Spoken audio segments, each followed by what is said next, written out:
अस्सलाम वालेकुम, मैं हूं फखर दुरानी और आप देख रहे हैं फैक्ट चेक पाकिस्तान। आज 3 मौज़ूआत के ऊपर बात करेंगे। पहले नंबर पे बात करेंगे, हुकूमत ने सुप्रीम कोर्ट के जजेस की तादाद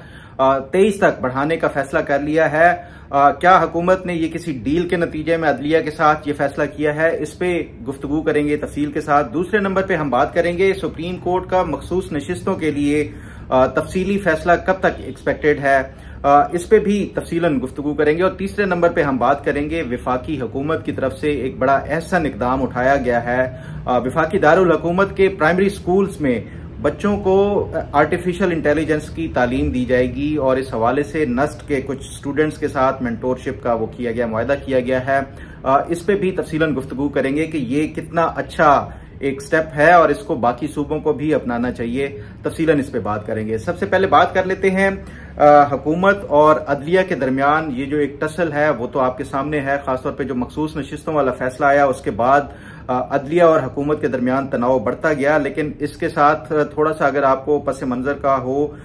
तो ये जो अदलिया की तरफ से फैसला दिया गया उसके बाद आपने देखा कि हुकूमत की तरफ से ये बारहा कहा गया कि वो कोई जुडिशल पैकेज या जुडिशल रिफॉर्म्स लाएंगे और इस हवाले से मैंने भी मुख्तलिफ प्रोग्राम्स किए और इसमें आपको बताया। लेकिन जो जजेस की तादाद बढ़ाने के हवाले से सबसे पहले ये खबर मैंने ब्रेक की थी 25 जुलाई को कि हुकूमत ये इस तरह का कोई फैसला कर रही है कि सुप्रीम कोर्ट के जजेस की तादाद का एक प्रपोजल था कि 17 से बढ़ा के 21 या 23 की जाएगी। उस पर मैंने तफसीलन ये बात बताई भी कि क्यों ये फैसला जो है हुकूमत के लिए बैकफायर करेगा और ये किसी भी सूरत ये मौजूदा हालात में पाकिस्तान के लिए भी कोई अच्छे हालात नहीं है, क्योंकि ये आप अगर ये जुडिशरी की इस तरह तादाद बढ़ाते जाएंगे तो इससे कोई मामला हल नहीं होगा जब तक कि आप इसकी रूट कॉज को खत्म नहीं करेंगे। आप एक कैंसर का इलाज के लिए पेट के दर्द की अगर दवा देंगे तो उससे कोई आपका जो मर्ज है वो खत्म नहीं होगा। ये इस पे मैंने पहले भी तफसीलन बात की कि क्या जुडिशरी की तादाद, जजेस की तादाद बढ़ाने से कोई मुकदमात की पेंडेंसी, खासतौर पे ये जिस मकसद के लिए लाया जा रहा है हुकूमत की तरफ से कि मुकदमात की जो पेंडेंसी है वो बढ़ती जा रही है। सुप्रीम कोर्ट में कोई 59,000 के करीब केसेस बढ़ चुके हैं, बाकी जो हाई कोर्ट्स हैं और उसके साथ साथ जो लोअर जुडिशरी है उसमें भी लाखों की तादाद में मुकदमात बढ़ते जा रहे हैं। लेकिन जजेस बढ़ाने से क्या ये मुकदमात की जो पेंडेंसी है वो खत्म हो सकती है? अगर मैं आपको थोड़ा सा बैकग्राउंड बताऊं कि 1958 में सुप्रीम कोर्ट के उस टाइम जजेस की तादाद 5 थी। उस टाइम को 62 के करीब मुकदमात पेंडिंग थे 1958 में। सुप्रीम कोर्ट में उस साल 57 में 5 या 6 गालबन मुकदमात उनको निपटाया गया था, बाकी कोई 57 मुकदमात बाकी रह गए थे। तो ये मुकदमे जो है वो फिर अगले साल मार्शल लॉ लग गया और मार्शल लॉ लगने के बाद मुकदमात की तादाद हर गुजरते साल के साथ बढ़ती गई। तो ये कोई मुकदमात के जो पेंडेंसी है ये उसका हल ये नहीं है। फिर तो आप आहिस्ता आहिस्ता जो मुकदमात बढ़ते जाएंगे, सुप्रीम कोर्ट के जजेस की तादाद भी फिर पार्लियामेंट के जो अराकीन है उसके बराबर कोई 300 कर दें सुप्रीम कोर्ट के जजेस की तादाद और फिर पेंडेंसी का वो उसका अगर ये सोल्यूशन निकालना, सोल्यूशन ये नहीं है। सोल्यूशन दरअसल जो हुकूमत ने अगर वाकई अवाम को रिलीफ देने के लिए और मुकदमात की जो ज़ेर इल्तवा मुकदमात हैं उनको ख़त्म करने का वो करना है तो पहले वजारत कानून सुप्रीम कोर्ट को और हाई कोर्ट्स को खत लिखे, उसमें बताए कैटेगरी वाइज कि किस कानून के तहत कितने मुकदमात पेंडिंग हैं, कौन कौन सी रिट पिटीशन के तहत कितने हैं, बाकी जितने भी पाकिस्तान में राइज कानून हैं उनके मुताबिक तमाम कैटेगरी वाइज उसका वो लिस्ट मंगवा के ये पूछा जाए कि और उसका एनालिसिस किया जाए और जिस कानून में सबसे ज्यादा मुकदमात हों उस कानून को रिव्यू किया जाए, उसमें कोई सुकम है, उसमें कोई खामियां हैं तो वो दूर की जाए, बजाय इसके कि आप हर 2-4 साल बाद अब ये जुडिशरी अगर इस तरह डिमांड्स करती रही जजेस की तादाद बढ़ाने के हवाले से तो ये हुकूमतें, क्योंकि पहले भी माजी में हमने देखा है कि हुकूमतें जुडिशरी के साथ खासतौर पे इस मामले पे कभी वो टकराव नहीं करती, तो वो फिर आप जजेस की तादाद बढ़ाते जाएंगे, आवाम के ऊपर मजीद बर्डन बढ़ता जाएगा। तो ये कोई हल नहीं है जो हुकूमत ने सोचा है, ये बैकफायर करेगा। पहले भी जो मौजूदा वजीर कानून है आजम तारड़ साहब, इन्होंने जजेस की अपॉइंटमेंट के हवाले से जो हाई कोर्ट से सुप्रीम कोर्ट लाए गए थे उस पे कंप्रोमाइज किया था बंदियाल साहब के साथ। तो उसके बाद आपने देखा कि जो हशर हुआ वो जो मौजूदा हुकूमत है उसको बैकफायर किया। अभी ये जो खासतौर पे जुडिशरी के हवाले से भी ये जो कोई फैसला किया जा रहा है ये बैकफायर ही करेगा, क्योंकि इसमें जजेस की तादाद बढ़ने से अगर ये सोचा जा रहा है कि ये कुछ अपनी मेरी जो इतलात हैं उसके मुताबिक यही है कि ये उसके तहत बंदोबस्त के तहत किया गया है कि कुछ लो और कुछ दो की पॉलिसी के कुछ उनके बंदे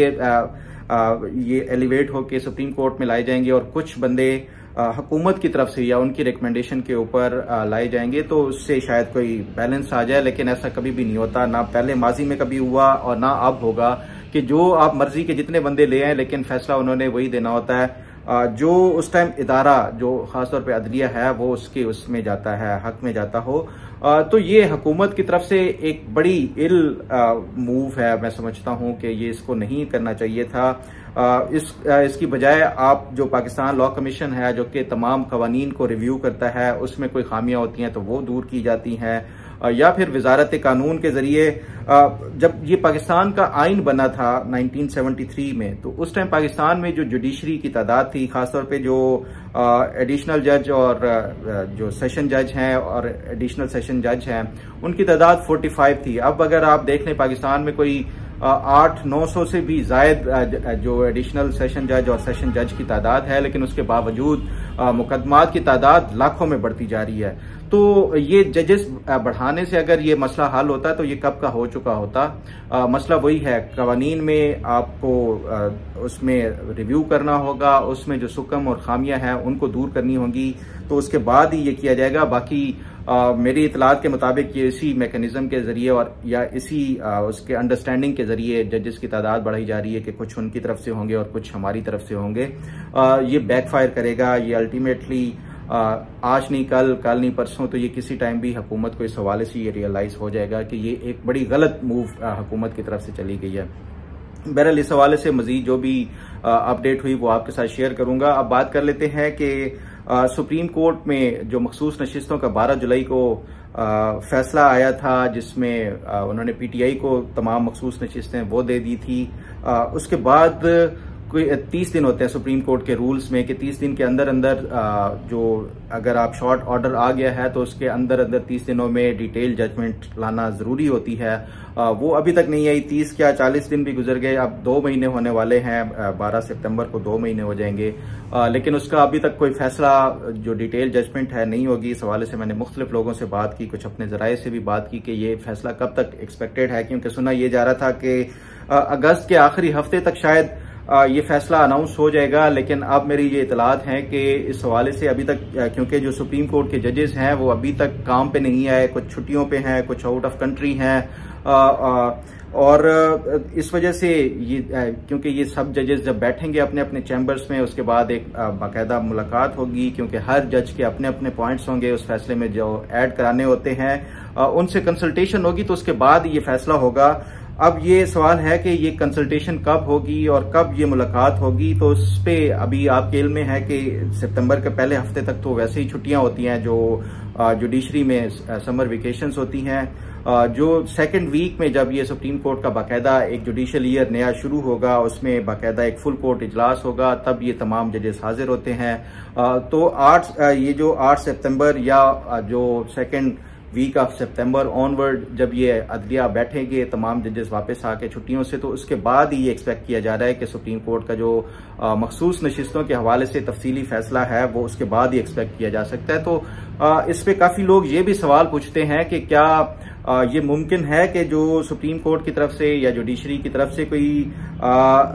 जो तफसीली फैसला हो उसमें कोई इस तरह की कोई पहले से ही कदगन लगा दी जाए या कोई कंडीशंस लगा दी जाए कि जो पार्लियामेंट मखसूस नशिस्तों के हवाले से या जुडिशियल पैकेज के हवाले से कोई इस पे पहले ही वो कंडीशंस लगा दे या रोक सके। तो ऐसा कभी मुमकिन नहीं है कि जुडिशरी पार्लियामेंट के ऊपर कंडीशनल कोई इस तरह का वो कर दे, और वो भी पहले से कि ये फलां आइन साजी या कानून साजी हो सकती है, पार्लियामेंट फलां